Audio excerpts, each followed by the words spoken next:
ലേവിക്കൊരു പ്രത്യേകതയുണ്ട്. ലേവിക്ക് ഇസ്രായേലിലെ 12 ഗോത്രത്തിൽ ഒരു ഗോത്രമാണ് ലേവി.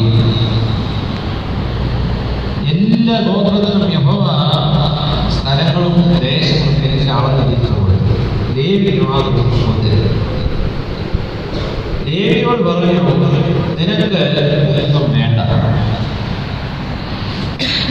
ബാക്കി 11 ഗോത്രങ്ങളും നിനക്ക് അവരുടെ ഓഹരിക്ക് പോകുന്നു. നീ എന്നാൽ പൗരോഹിത്യ ഗോത്രമാണ്. ബാക്കി ഗോത്രത്തിൽ നിന്നുള്ളതായ ഓഹരിക്ക് നീ അർഹനാണ്. ദേവാലയത്തെ ദശാംശങ്ങൾക്ക് നീ അർഹനാണ്. ലേവി ഗോത്രം. അങ്ങനെ ബാക്കി 11 ഗോത്രങ്ങളും ലേവിക്ക് കൊടുക്കാനുള്ളത് കൊടുത്തുകൊണ്ടിരിക്കുന്നു. പൗരോഹിത്യ ഗോത്രമായിരുന്നു.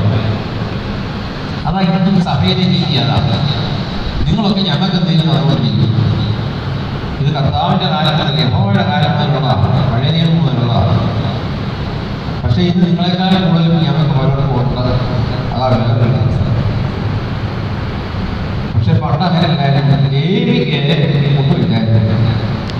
ലേവിക്ക് ദൈവത്തിൻ്റെ ജനം കൊടുക്കുന്നതായിരുന്നു. പക്ഷെ അവർ കൊടുക്കുമായിരുന്നല്ലോ. നിങ്ങളിൽ പലരും വിശുദ്ധന്മാരെ കൊടുക്കുന്നില്ല, തരുന്നില്ല.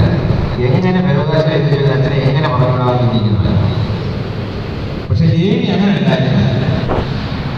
ലേവിയിലെ